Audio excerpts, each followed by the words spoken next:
Welcome friend. આપણે indirect સ્પીચમાં વિધાન વાક્ય જોયા. વિધાન વાક્યની અંદર આપણે જોયું કે રિપોર્ટિંગ વર્બ તરીકે વિધાન વાક્ય અવતરણ ચિહ્નનું વાક્ય વિધાન છે. તો રિપોર્ટિંગ વર્બમાં સેડ ટુ છે તો શું આવે? ટોલ્ડ આવે. આ પ્રમાણેની આપણે ચર્ચા કરી. ફરી એકવાર આગળના વાક્ય તરફ જઈએ એ પહેલાં ફરી એકવાર વિધાન વાક્યની માહિતી મેળવી લઈએ. તો અહીં આપણે વાક્ય લખ્યું છે, Krishna said to me, you have cheated me just before. તો અહીંયા આપણને આપેલું વાક્ય છે, વિધાન વાક્ય છે, ત્યાં ખબર પડી ગઈ આપણને. હવે આ વાક્યને આપણે બનાવીએ. કેવું બનશે? કૃષ્ણા સેડ ટુ છે, શું આવશે? ટોલ્ડ. કૃષ્ણા ટોલ્ડ મી. સંયોજક શું આવશે? That. Krishna told me that. હવે વાક્ય કેવું છે? You have. યુ મતલબ વાક્યની શરૂઆતમાં છે, બીજો પુરુષ શરૂઆતમાં છે એટલે શું થાય? સર્વનામ થાય. અને બીજા પુરુષનો વ્યવહાર કોના પ્રમાણે થાય? સાંભળનાર પ્રમાણે. આ સર્વનામ છે, બરાબર. હવે સાંભળનાર કોણ છે? મી છે. તો આપણે મીનું મી પોતે શું છે? કર્મણી છે. હવે એનું આપણે સર્વનામ બનાવીએ તો શું થાય?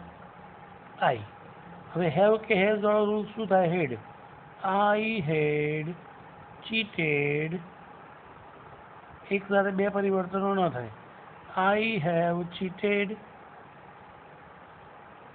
મી. આ શું આપ્યું છે? મી. મી એટલે કયો પુરુષ? પ્રથમ પુરુષ કર્મણી. તો બોલનારનું કર્મણી થાય. તો બોલનાર કોણ છે? કૃષ્ણા.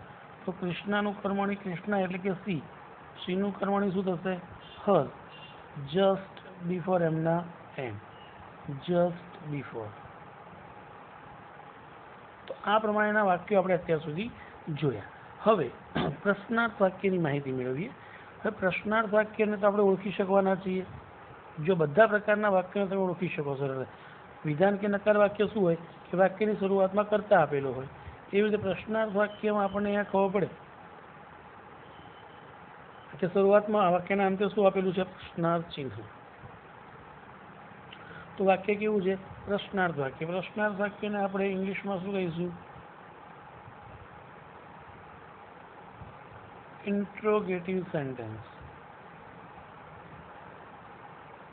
હવે પ્રશ્નાર્થ વાક્ય આપણે પ્રશ્નાર્થ વાક્ય વિશે જાણીએ છીએ કે અહીંયાથી ખબર પડી પ્રશ્નાર્થ વાક્ય. પ્રશ્નાર્થ વાક્યના બે પ્રકારો પડે છે. પ્રશ્નાર્થ વાક્યના કેટલા પ્રકારો છે? બે પ્રકારો. હવે કયા રીતે? અહીંયા મેં લખ્યો છે પ્રકાર. એક તો સહાયકારક વડે બનતા પ્રશ્નાર્થ અને બીજો પ્રકાર લખ્યો WH questions. WH question WH શબ્દો છે વુ, વોટ, વેર, વેન આપણા. પણ પહેલાં આપણે માહિતી મેળવીએ સહાયકારક વડે બનતા પ્રશ્નાર્થ. હવે સહાયકારક વડે બનતા પ્રશ્નાર્થ છે તો સહાયકારક વડે બનતા પ્રશ્નાર્થની અંદર કેવી રીતે ખબર પડશે કે વાક્ય સહાયકારકથી બની રહ્યું છે? તો અમે આટલા શબ્દો આપણે લખીએ કે વાક્યની શરૂઆતમાં પ્રશ્નાર્થ વાક્ય આપેલું હોય અને પ્રશ્નાર્થની અંદર કેવી રીતે પ્રશ્નાર્થ બનેલું? વાક્યની શરૂઆતમાં am, is, are, was, were, have, has, had. ત્યારબાદ બધા જ મોડેલ ઓક્ઝિલરી એટલે કે કેન છે, could, will, shall, would, should, may, might, must, એ ઉપરાંત do, does અને did. આમાંથી કોઈ પણ અહીંયા આપણે લખ્યું કે am, is, are, was, were, have, has, had, can, could, will, shall, would, should, may, might, must, do, does અને ડીડ.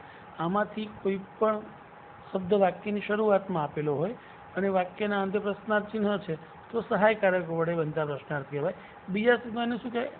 ઇન્વર્સન્સ ક્વેશ્ચન્સ, ઉલટ પ્રશ્નો, એટલે કે WH ક્વેશ્ચન્સમાં સહાયકારક વડે પ્રશ્ન હોય ને ત્યારે એનો આન્સર યસ કે નોમાં આપે. જેમ કે R you free, are you happy, can you help me. તો આ પ્રકારના વાક્યોમાં યસ કે નોમાં જવાબ આવે. અને બીજો પ્રકાર જે છે કે WH ક્વેશ્ચન. WH ક્વેશ્ચન મતલબ WH શબ્દથી બનતા પ્રશ્નાર્થ વાક્યો.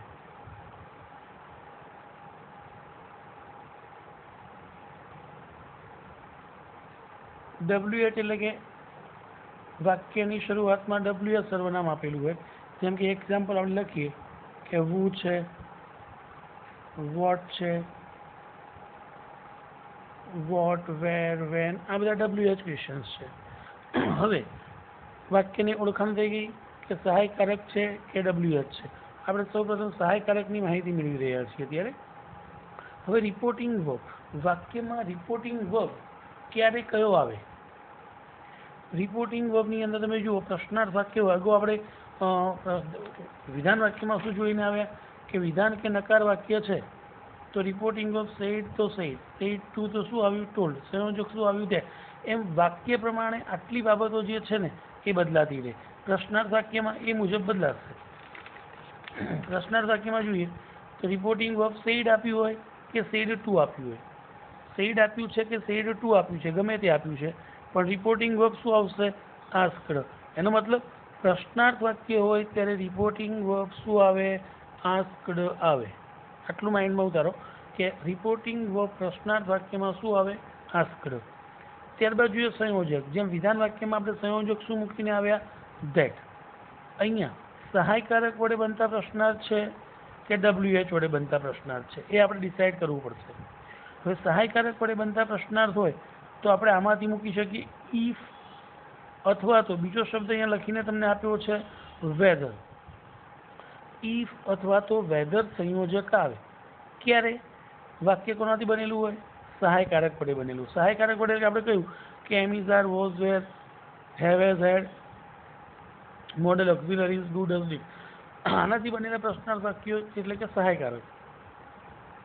તો અહીંયા WH ક્વેશ્ચન્સ હશે ત્યારે WH શબ્દ પોતે જ આવે. હવે WH ની માહિતી આપણે પછી મેળવીએ. હવે જોઈએ વાક્ય નંબર 1. વાક્ય જુઓ, Nisha said to Nayan, are you free now. તો પ્રશ્નાર્થ વાક્ય છે એટલે ખબર પડી ગઈ અહીંયા કે વાક્ય પ્રશ્નાર્થ છે. હવે અહીંયા જુઓ કે વાક્ય પ્રશ્નાર્થ કોનાથી બનેલું છે? સહાયકારક છે કે WH? તો એમ ઇઝ, આર ખબર પડી જાય કે શું છે? સહાયકારક. તો અહીંયા સુધી પહેલાં વાક્ય બનાવીએ આપણે. જો ધ્યાન આપો. નિશા આસ્ક્ડ નયન. રિપોર્ટિંગ વર્બ શું આવ્યું? આસ્ક્ડ આવ્યું.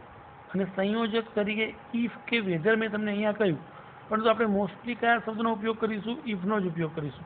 વેધર મૂકીશું નહીં. હા, ક્યાં આપ્યું છે તે ખોટું નથી, પણ આપણે લખવું છે તો વેધર કરતાં બેટર રહેશે ઇફ. હવે બીજી બાબત ખાસ ધ્યાન આપજો. એક પ્રશ્નાર્થ વાક્યમાં ખબર પડશે તો બધા જ પ્રકારના પ્રશ્નાર્થ વાક્ય તમને આવડશે. હવે પ્રશ્નાર્થ વાક્ય હોય, પ્રશ્નાર્થ વાક્ય હોય ને DS માંથી તમે IDS માં લઈ જાઓ. DS માંથી IDS તો વિધાન વાક્ય બને છે. કેવું વાક્ય બને છે?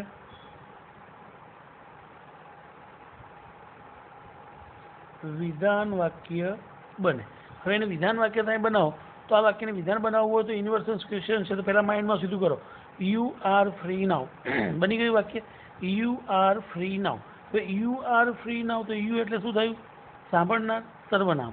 તો સાંભળનાર કોણ? નયન. નયન એટલે શું થશે? હી. એમ ઇઝ, આરનું શું થશે? વોઝ કે વેર. He was free. નાઉનું શું થશે? ધેન. તો આ પ્રમાણે પ્રશ્નાર્થ વાક્ય શું થશે? દૂર. કારણ કે પ્રશ્નાર્થ વાક્ય શેમાં ફેરવાઈ રહ્યું છે? વિધાનમાં. એવી રીતે બીજું વાક્ય જો પ્રશ્નાર્થ વાક્ય છે પણ WH ક્વેશ્ચન્સ નથી. જુઓ જરા, વેર છે, WHER નથી. તો વાક્ય બનાવવું છે તો મયુર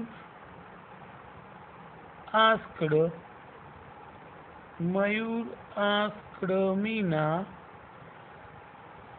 સંયોજક શું આવશે? ઇફ. હવે વાક્યને સીધું બનાવો. You were present then. You મતલબ સાંભળનાર પ્રમાણે મીના શું થયું? શી. વોઝ કે વેર આપ્યું હોય ત્યારે શું થાય? હેડ બીન પ્રેઝન્ટ ધેન. તો આ પ્રમાણે આપણે આટલા વાક્ય સુધી અહીંયા રાખીશું અને આગળ વધુ વાક્યો નેક્સ્ટ લેક્ચરમાં જોઈશું. પણ યાદ રાખવાનું છે, આજે તમને હોમવર્કની અંદર માત્ર ને માત્ર વિધાન પ્રકારના વાક્યો આપવામાં આવશે અને અહીંયા કરાયેલા બધા જ એક્ઝામ્પલ લખવાના રહેશે નોટબુકમાં. પીડીએફમાં આપ્યું હશે એટલું બધું જ લખવાનું રહેશે અને તમને 10 વાક્યો કેવા હશે કે જે જાતે બનાવવાના વિધાન વાક્યો હશે એ હોમવર્કમાં લખવાના રહેશે. Okay, thank you.